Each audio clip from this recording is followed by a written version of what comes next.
그때 예수님께서 바리사이들에게 말씀하셨다. 나는 세상의 빛이다.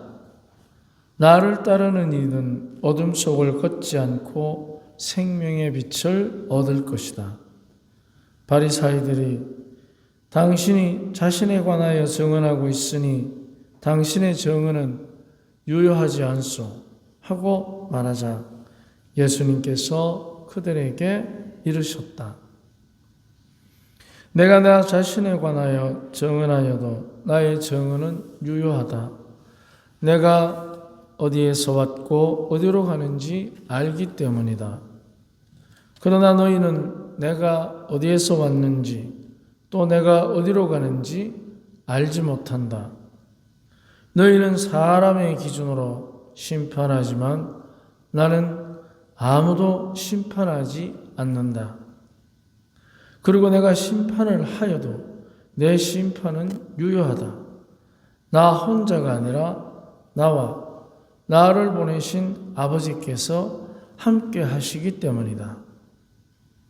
너희의 율법에도 두 사람의 증언은 유효하다고 기록되어 있다.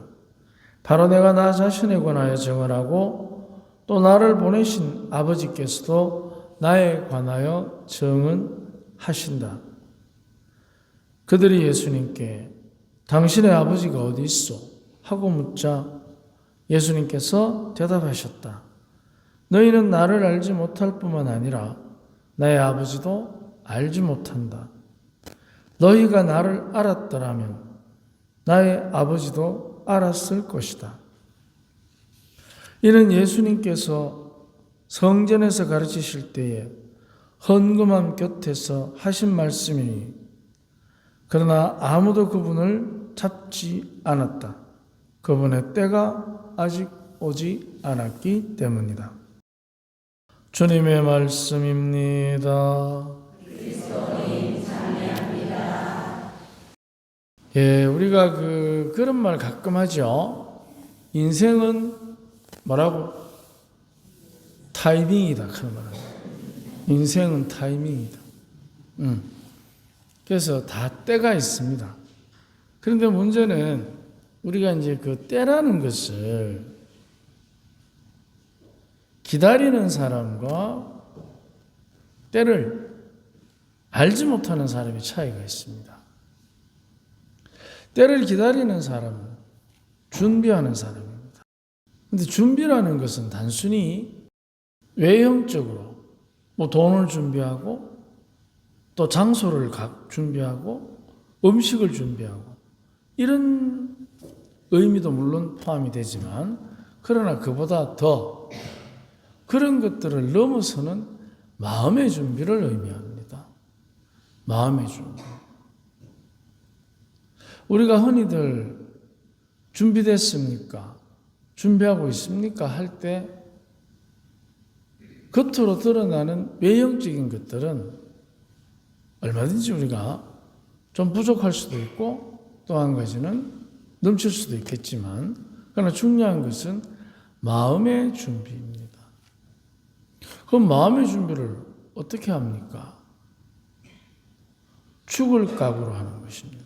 죽을 각오. 예수님처럼 십자가에 죽을 각오.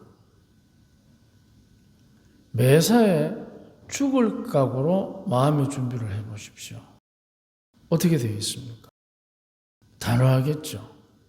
단호하다고 해서 강한 것을 의미하는 게 아닙니다. 여기서 강하다는 것은 마음이 담대하다는 뜻이 아니라 센 거예요. 마음이 센 사람은 자기밖에 모릅니다. 그게 센 사람이에요. 센 사람의 특징. 첫 번째, 남의 말을 듣는다, 안 듣는다. 집에 하나씩들 있지요. 안 듣습니다. 남의 말 안 듣습니다.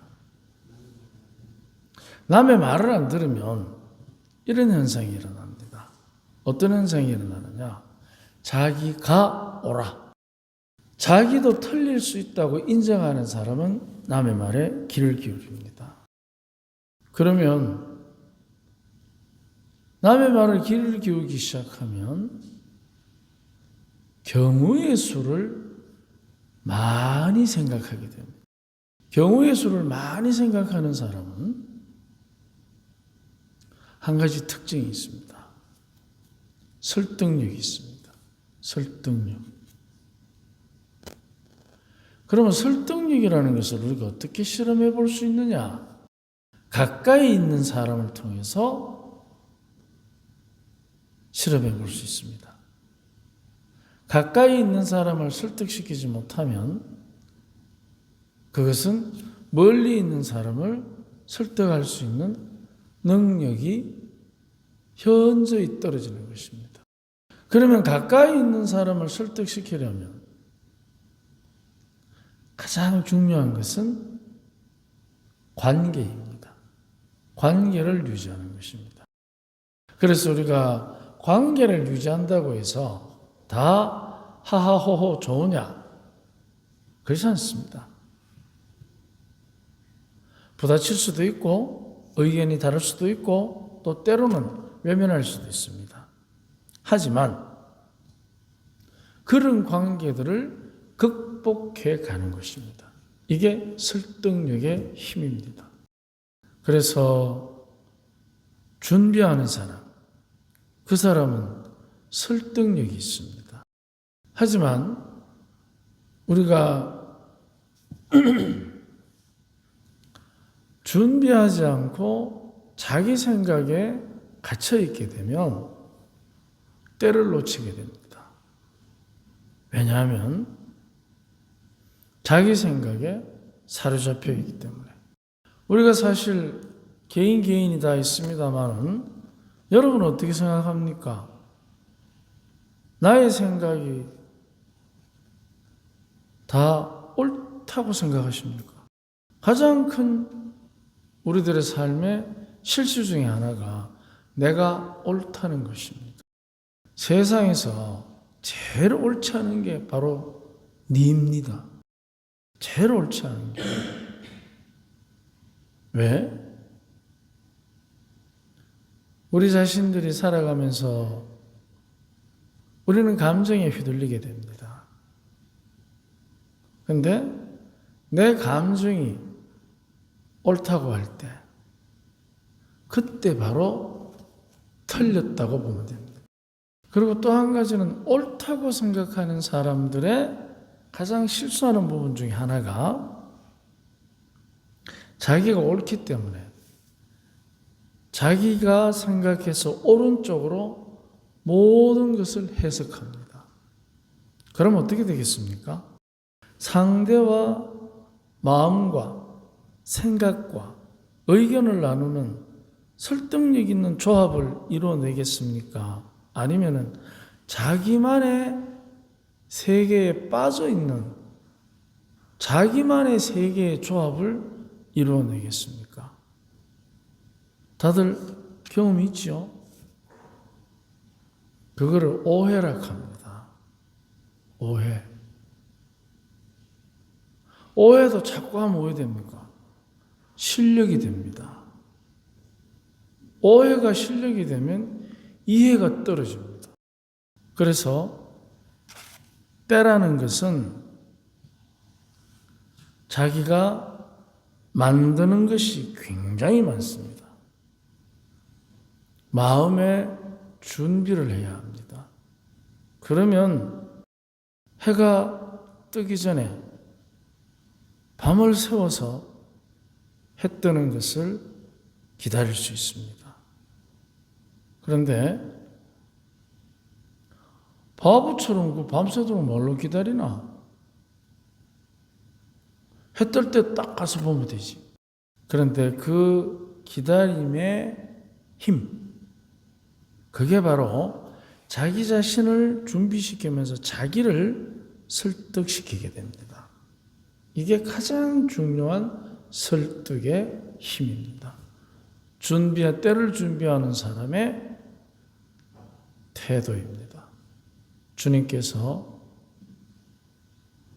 이제 그 시간이 우리에게 다가오고 있습니다만, 아버지, 하실 수만 있다면 이 잔을 제게서 치워주십시오. 하지만 아버지의 뜻이라면 뜻대로 하십시오. 자기 스스로를 설득시킵니다. 엄청난 힘입니다. 목숨을 건 자기 설득입니다. 그렇기 때문에 목숨을 걸고 준비하는 것입니다. 우리는 주님에게서 삶의 처세술을 배울 때 그 목숨을 건 선택, 엄청난 것입니다.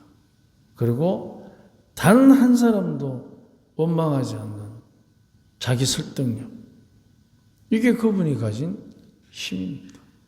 특히 우리가 사순절을 맞이하면서 이제 성지주일이 다가오고 나면 다음 주면죠, 성삼일이 시작이 됩니다. 성삼일 동안 집중해서 그분이 살아가신 삶의 현장들을 따라가 보십시오. 최후의 만찬, 산에서의 기도, 체포, 채찍, 십자가, 죽음, 그리고 부활.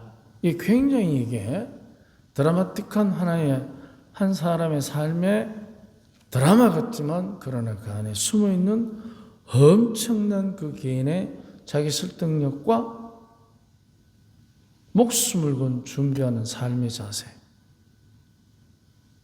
얼마나 엄청나게 자기 자신을 준비하고 계신지 모릅니다. 때를 기다리면서.